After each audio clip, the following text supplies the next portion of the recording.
Welcome students, standard 6, subject general science, lesson number 10. The name of lesson is force and types of force.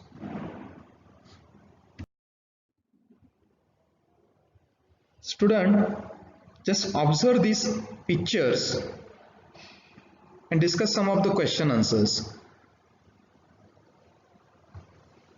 First one, will a boat move ahead unless pushed with the help of an oar?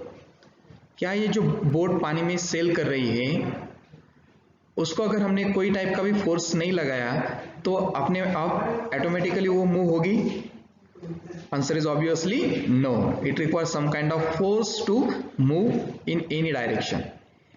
Second one, who exerts force to move a bullock cart forward? ये जो bullock cart दिख रही है, who exerts force to move a bullock cart forward, ये bullock cart को खींचने के लिए कौन उसको मदद कर रहा है? Obviously this two ox. Okay, what makes the ball move during a game of football? How does its direction change? ये जो बॉय फुटबॉल खेल रहा है वो फुटबॉल ऑटोमेटिकली मूव हो सकता है क्या? उसको डायरेक्शन मिल सकती है क्या? नहीं. That boy needs to apply some kind of force to move the ball. Last question, will the wheel go forward if it is not pushed with a stick? यहाँ पर जो बच्चा है जो व्हील के साथ खेल रहा है एक डंडा लेकर, तो वो ऑटोमेटिकली मूव होगी क्या? No. It also requires to apply some kind of force to move in a forward direction. तो ये सब एग्जांपल्स आपने देखने के बाद इसके ऊपर आपको क्या पता चलता है? We understood that to move any object from one place to another place, especially to move any non-living object, जो non-living object होता है, non-living thing होती है, उसको एक जगह से दूसरी जगह पर मूव करने के लिए we require some kind of force. So that force are of different types. Let's study it one by one.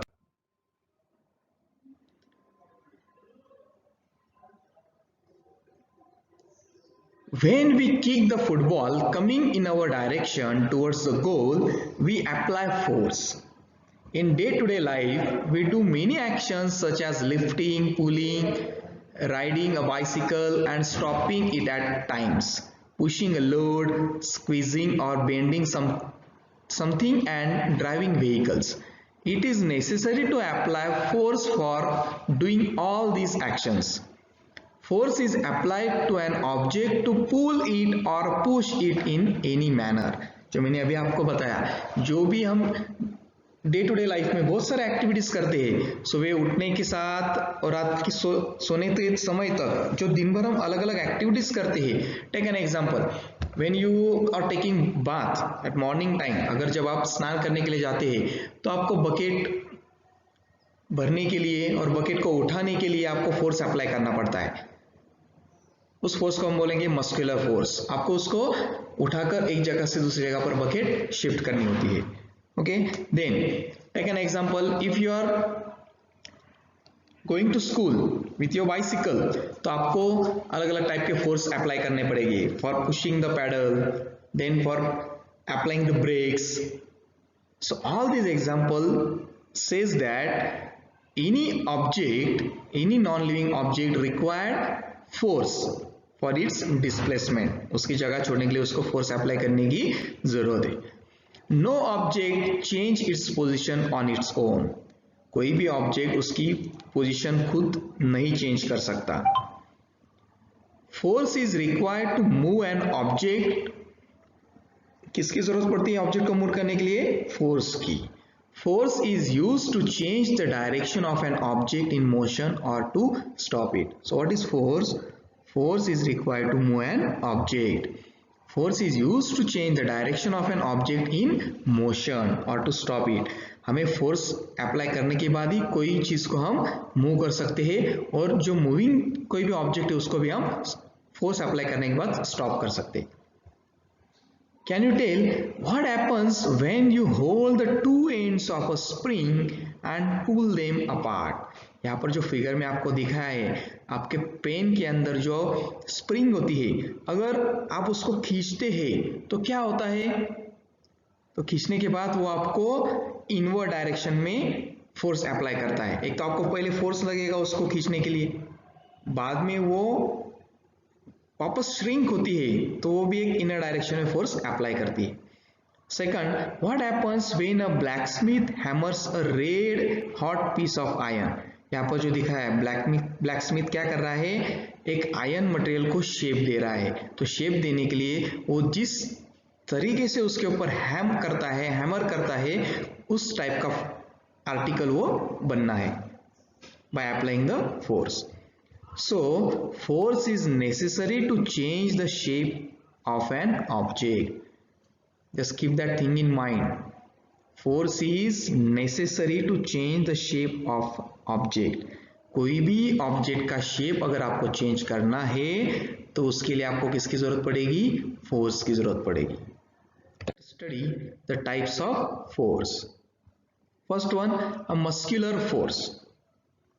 In all the actions shown in the picture number 10.1, just look at this picture.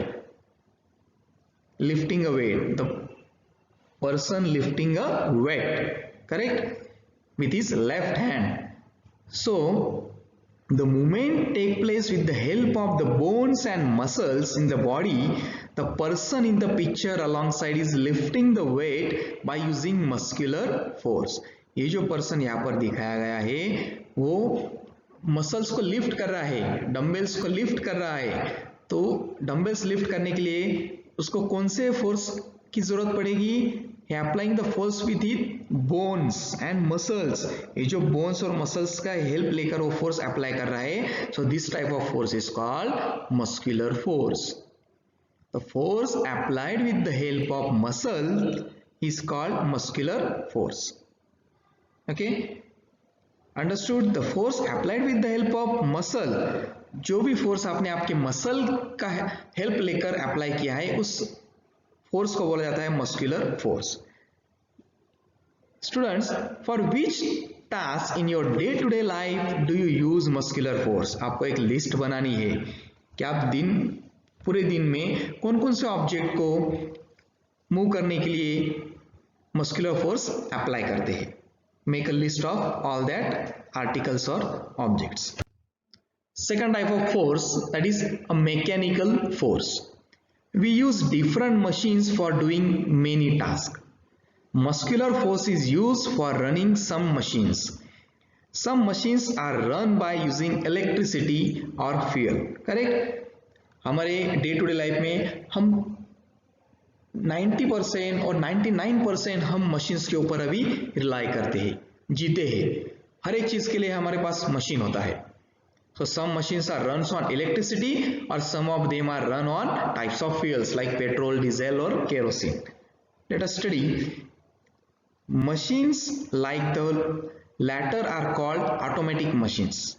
Correct? Because a mechanical force is used here. For example, sewing machine, ये जो सिलाई machine यहाँ पर दिखाया गया है।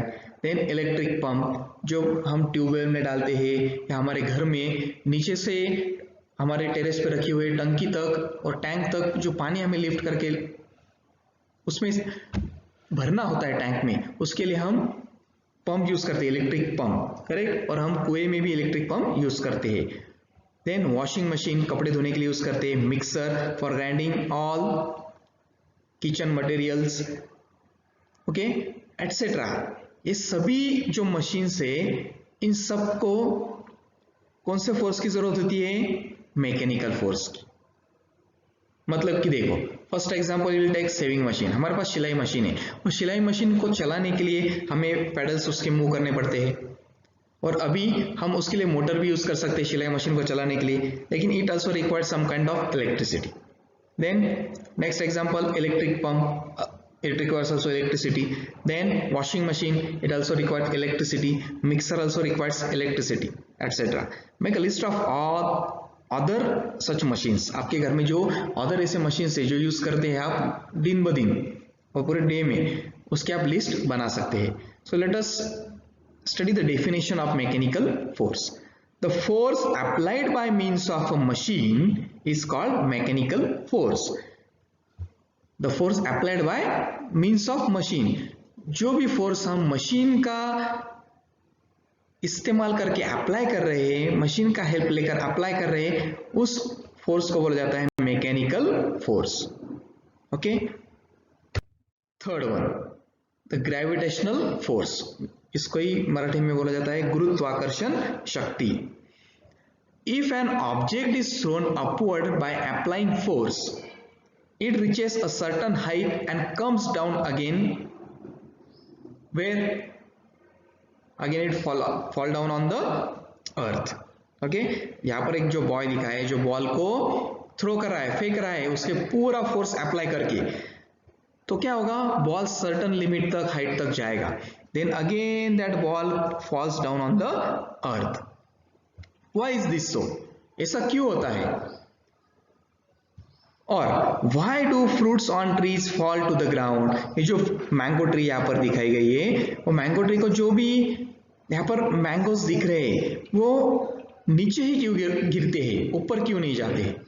Then last one, the earth pulls all the objects towards itself. और अर्थ सभी ऑब्जेक्ट्स खुद के पास से क्यों खींचता है? So the reason behind is what? The gravitational force.